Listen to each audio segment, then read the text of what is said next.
Here's the deal. There is no such thing as passive business ownership.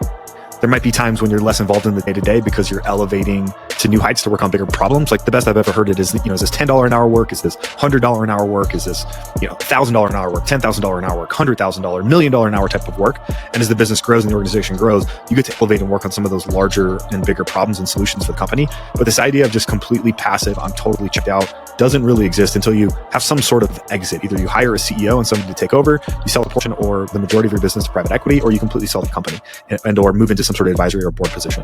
But passive ownership is not a thing. So that also creates a great opportunity, right? If you're an entrepreneur and you've owned a business for the last 20 years, you're realizing that the majority of your wealth is tied up in your company. And so you're going to have to do something in order to offload that. And that is sell that company. So that's a great opportunity for the next entrepreneur to step up and buy that company. Now, if you're thinking about buying that business, well, it's not going to be passive, right? So get that in your mind. Don't believe the hype of all the crap that you hear on TV about people trying to tell you that you can passively own the company, or you can buy one with low and no money down. Like, that's not really a thing.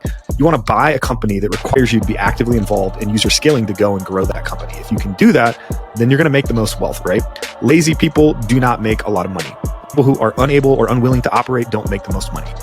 Investors generally make the least amount of money inside of an organization or a deal because they aren't doing the heavy lifting. They aren't doing the work. They aren't moving the levers. So take pride in being an operator and somebody who actively manages their organization, because that's where the most money is made. It is a skill. Like everything else, it is a skill. You want to be a great football player, you need to know your playbook. Well, entrepreneurship is a skill. And so, yeah, you might be coming into the game young, you might be coming into the game old, you might be coming into the game as a mid-career professional or startup or whatever it might be.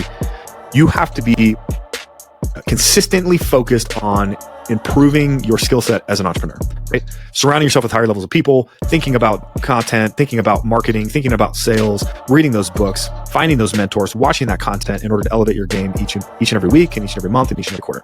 The moment that you say, I got it all figured out, or like, I'm good, I don't need to do anymore, is the moment you should probably sell your company or get out of the game, because there are two types of games, right? There are those that are